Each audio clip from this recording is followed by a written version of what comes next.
Palpatine's first year as Emperor was not what it looked like. The galaxy saw total victory, Order 66, the Senate applauding, the Clone Wars over. But within 4 weeks, the new Emperor summoned a small group of senators to a private throne room on Coruscant and told them something that didn't sound like a man who had won. He assured them the Senate would remain, but made clear that every decision would be his alone. His decrees would take effect immediately, on every world in the galaxy. In a single speech, the Republic was over. That speech was not the opening act of an empire, it was damage control. It starts with the political war, because the Senate was the first thing that could have killed him. Palpatine couldn't abolish the Senate yet. Senator Bail Organa of Alderaan recognized this early. In Dark Lord, a Legends novel, he observed that too many worlds were still too well armed, and that new clone troopers and capital ships weren't coming off the line fast enough for the Emperor to risk another conflict. So instead of destroying the Senate, the Dark Lord hollowed it out.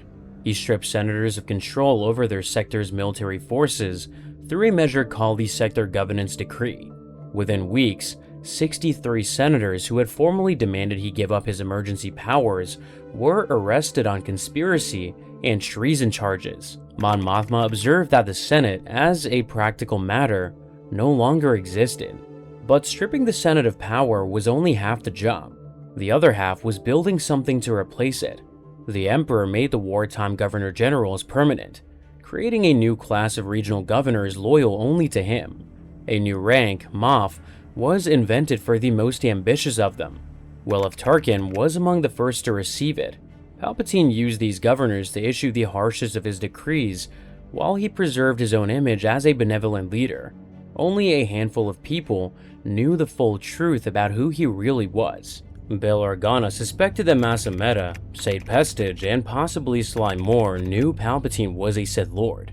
Separately, in the canon novel Tarkin, the Emperor's closest advisors, men like Dangor, Grijatus, and Pestage, supervised daily Imperial operations so closely that even the Moffs answered to them.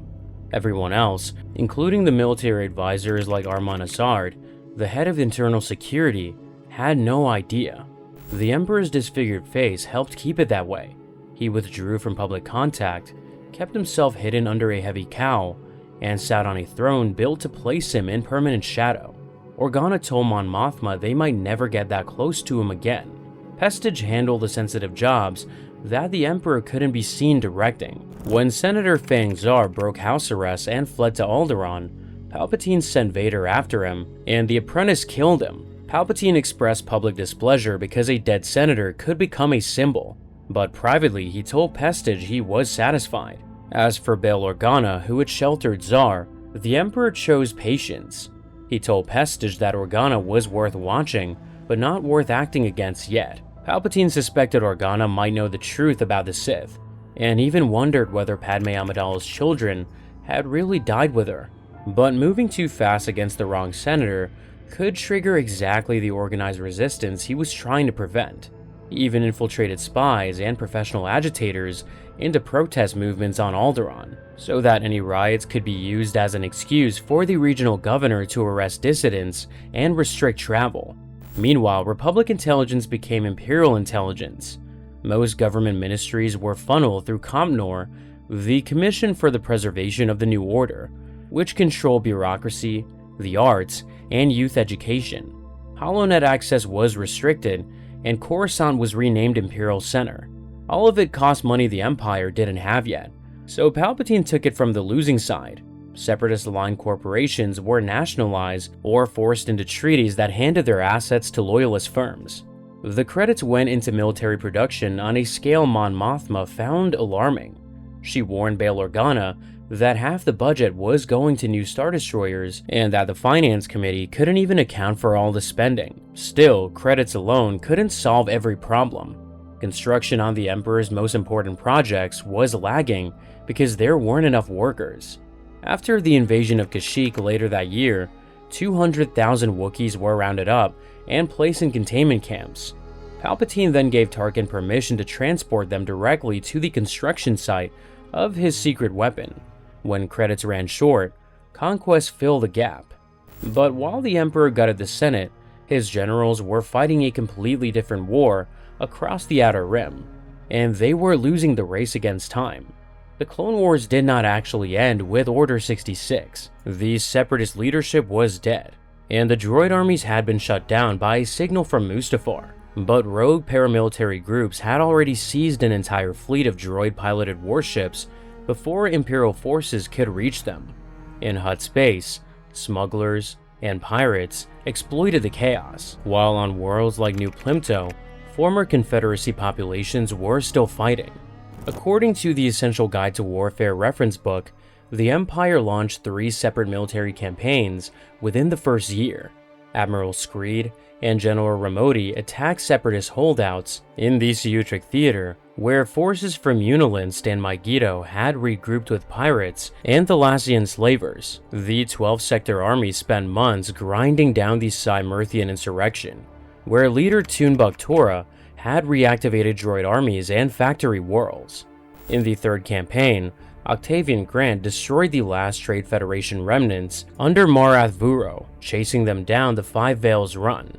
At the same time, the clone army was becoming a liability, and not just because of aging. On Mercana, a group of clone troopers deliberately refused to carry out Order 66. Palpatine called it contagion, the result of fighting alongside Jedi for too many years, and considered it more dangerous than the surviving Jedi themselves. He dispatched Vader to punish them as a reminder to every clone in the galaxy of whom they truly served. The loyalty problem ran deeper than one squad. Palpatine publicly admitted to the Senate that clone troopers were aging at an accelerated rate and would need to be replaced. In canon, the Bad Batch shows Admiral Tarkin arriving on Kamino to evaluate the clones firsthand. He told Prime Minister Lama Su that conscripted soldiers could do the same job at half the cost, then put the argument to the test. He sent Clone Force 99 to Onderon to eliminate targets he labeled Separatist insurgents. The targets turned out to be civilians, including women and children. The squad refused to carry out the mission, which gave Tarkin exactly the answer he needed. Clones had developed too much independent judgment to be fully reliable under Imperial command. The consequences of that judgment played out on the ground. In the Legends comic Dark Times, Clone Commander Vil on New Plimto asked what would happen to soldiers bred to fight once the fighting stopped. Nobody had an answer. On that same world, the 501st deployed against Nosorians who had sided with the Confederacy. Clone troopers gunned down surrendering fighters, and the prisoners were sold into slavery. The reports Palpatine received on his throne painted a picture the galaxy never saw.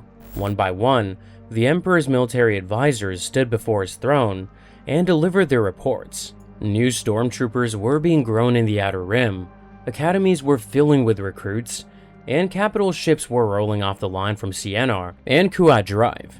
At the same time, rogue groups had seized Separatist arsenals before the Empire could reach them.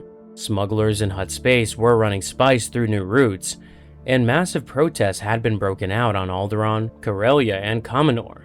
These still weren't enough battle groups to cover every trouble spot, and the bulk of the fleet remained Republic-era Victory and Venator-class Star Destroyers, with Imperial-class ships only gradually joining task forces. The military war was a race, and the Empire was barely ahead. But there was a third war running at the same time, and it was about something more dangerous than territory. It was about the truth. Order 66 killed thousands of Jedi, but it did not kill all of them. Sidious told Vader directly that he was certain dozens had escaped. He dismissed them as a minor annoyance. The Order's destruction was what mattered, not individual survivors. But that dismissal hid a real fear. Any surviving Jedi who reached the HoloNet could reveal that Palpatine was a Sith Lord, and that the entire Clone Wars had been manufactured. So the Emperor fought this war on two fronts at the same time. The first was physical elimination, and the second was narrative control. On the physical side, the Internal Security Bureau set up operations inside the Jedi Temple itself. ISB Chief Armon Assard personally ran the operation from the temple's data room, using its beacon and communication systems to monitor encrypted Jedi frequencies. When survivors tried to contact each other, the ISB was listening. On Kessel, A Jedi named Podkin tried to lure Vader into an ambush by spreading false intelligence that Obi-Wan Kenobi would be there. 8 Jedi survivors were waiting for him. Vader killed most of them, and stormtroopers finished the rest. On Coruscant, the story was rewritten. Vader had tracked down 50 Jedi and destroyed them all. But the propaganda war was the one that actually won. Palpatine didn't just declare the Jedi traitors, he gave the galaxy a detailed story. In his address to senators, he claimed the Jedi had dragged out the Clone Wars to leave the Republic defenseless. He said they tried to arrest him because he refused to take their word that the fighting was over. He even suggested that they had deliberately created a short-lived clone army, planning to discard it after seizing power. Then, he credited the clone troopers with recognizing the truth on their own, arguing that the fact that they executed Order 66 without hesitation proved that they had always suspected the Jedi were liars. Because the narrative was simple and specific, it spread fast. Smugglers on the far side of the Outer Rim told a fugitive Jedi named Roan Shrine that they had heard recordings of what happened in Palpatine's chambers. Even sympathetic civilians accepted the narrative. On every world the surviving Jedi visited, anti-Jedi sentiment was widespread. Fear was the tool that held all of it together. In the Legends reference book, Book of Sith, Palpatine wrote that the weak must be trained to dread the consequences of betrayal and to fear that their neighbor's loyalty was greater than their own. The anxious would drive themselves into nationalism without further prompting. The HoloNet was placed under strict imperial control the moment the new order was proclaimed. The military received its own communications network, unauthorized news feeds were censored, and within 5 years the campaign had worked so well that Maz Amedda could tell Tarkin the Jedi were no longer even mentioned. They had been reduced to a vague memory. Within weeks of Year 1, fear was already radiating from the core. Stormtroopers remained garrisoned on hundreds of worlds. Imperial inspection points appeared across the major hyperlanes. The war was over, and yet the HoloNet addressed little else. But while all of this was happening, the Emperor was running a private evaluation that almost nobody in the Empire understood. He was testing whether Darth Vader was still useful.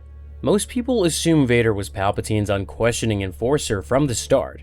The reality was closer to an employee on probation. The man inside the suit had lost his wife, his body, and most of his combat ability on Mustafar. He arrived at Sidious's medical facility more broken than functional, already suspecting that his injuries had given Sidious an excuse to weaken him, and that the promise of apprenticeship might have been nothing more than a ploy. Almost immediately, he started asking dangerous questions. Sidious had been expecting the accusation about Padme for a month. He deflected it calmly, telling Vader that Padme had died because of Vader's own anger. When the apprentice asked what good power was without joy, Sidious replied that eventually he would come to see that power was joy. When Vader admitted he hadn't been strong enough to defeat Obi-Wan, Sidious didn't soften the truth. He confirmed it, then reminded Vader that Yoda would have done far worse. Then Sidious pushed harder. In a private confrontation weeks later, the Emperor taunted Vader directly. He asked whether the apprentice thought he was better suited to sit on the throne. He raised his hands as if to summon Force lightning and reminded Vader that he could easily destroy the electrical systems of his suit. After a long silence, Vader admitted that he needed Sidious, that the Emperor was his only path to power. Sidious accepted the answer coldly, then reminded his apprentice that he had once needed his own master the same way, until he didn't. Then he sent Vader to Kashyyyk. The invasion was the final exam. Vader led an assault on Kashyyyk that left tens of thousands of Wookiees dead and hundreds of thousands imprisoned. The HoloNet reported it as a police action against Wookiees harboring rogue Jedi. Kashyyyk's own senator and his entire delegation were placed under house arrest before they could issue a single statement. The propaganda machine, the military, and the political suppression system all fired at the same time. The galaxy absorbed the lesson. Around the same time, Vader was forced to confront something personal. When he learned that the Empire was selling captured Nosorian civilians into slavery on New Plimto, it left him speechless. As a former slave, he hated slavers. Palpatine dismissed his concern, framing the enslavement as punishment for Separatist loyalties and calling it merciful compared to extermination. Vader didn't believe it, but he didn't act against it either. He had made his choice, and now he had to live with it.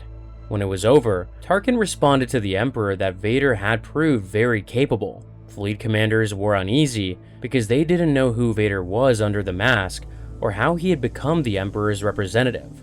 Palpatine told Tarkin to let the rumors persist. He didn't care what the commanders thought of Vader. A servant that powerful, answering to the throne without question, made the Emperor himself look untouchable. Privately, Sidious decided Vader had passed, and that his true apprenticeship could now begin. But the logic was cold. The Emperor also concluded that Vader would serve as his apprentice only until a more suitable one was found, and as a weapon until something more powerful was built to replace him. So after Kashyyyk, Palpatine orchestrated Vader's first public appearance on the HoloNet. The galaxy was finally going to see its enforcer, and he also served as an advertisement. Vader, for his part, understood all of it and accepted his role. He had also already begun planning long-term betrayal, scanning the stars and looking forward to a time when he could find an apprentice of his own and topple Sidious from his throne. It gave him something to live for. But underneath all of this, the Emperor was pursuing a fifth objective that he hid even from Vader. After his last advisor left the throne room, Sidious sat alone and thought about the future.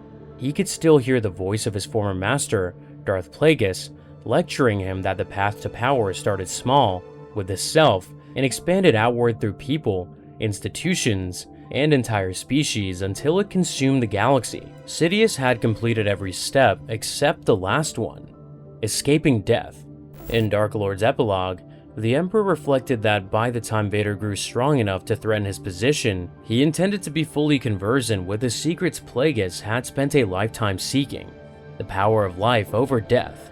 Sidious had killed Plagueis in his sleep precisely because his master had believed himself immortal and grown careless. Plagueis had rejected essence transfer, the relocation of consciousness into another body or a clone, as beneath him. Nothing less than full physical immortality would satisfy him. That pride killed him. Sidious would not repeat the mistake, and he would not be so picky about the method. The foundation for that research was already in place. Deep in the bedrock under the former Jedi Temple, Sidious had restored an ancient Sith shrine nearly 5,000 years old. The Jedi had unknowingly built their temple on top of it. For centuries, its dark side energy had seeped upward through the corridors, weakening the Jedi Order without their knowledge. The shrine was excavated by machines under the control of Droid 114D, which had previously belonged to Plagueis. Vader did not know it existed. Sidious planned to use it as a workspace where he and Vader would eventually extract the final secrets of the dark side. Just as Sidious and Plagueis had once worked together, success would let them maintain their reign for 10,000 years. Plagueis' own writings in the Book of Sith describe experiments that force midichlorians, the microscopic organisms that connect living things to the Force, to halt tissue decay in host bodies, ending aging and disease. He theorized that consciousness could be preserved and transferred into a clone body. Sidious annotated these pages himself, writing that immortality opened up a new strategy for the Sith.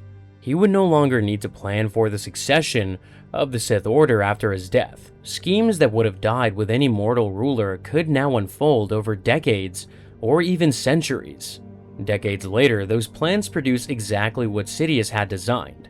In another Legends comic, Dark Empire, a resurrected Palpatine told Luke Skywalker that his body had decayed again and again, and that each time he had transferred his essence into a clone of the man he once was. Clone facilities on the deep core world of Biss, ringed by thousands of warships and soaked in dark side energy, were the end result of research that began in Year 1. The Death Star itself, in Sidious's mind, served a dual purpose. Its obvious function was military, but the Emperor reflected that the station's true role was to symbolize the power of the dark side, freeing him from the obligation of personally embodying that power, so that he could devote himself to the research that actually mattered. By the end of Year 1, the Empire looked complete. The Senate had been hollowed out, the Separatists crushed, the Jedi were being erased from public memory, and Vader had passed his test. Yet none of it was enough. Underneath the Imperial Palace, in a shrine older than the Republic itself, The Emperor was already working on the one problem his empire could never solve for him. But the story doesn't end here. Everything Palpatine became started with his master Darth Plagueis, and everything his empire became started with what it did to Kashyyyk. Be sure to check these videos next.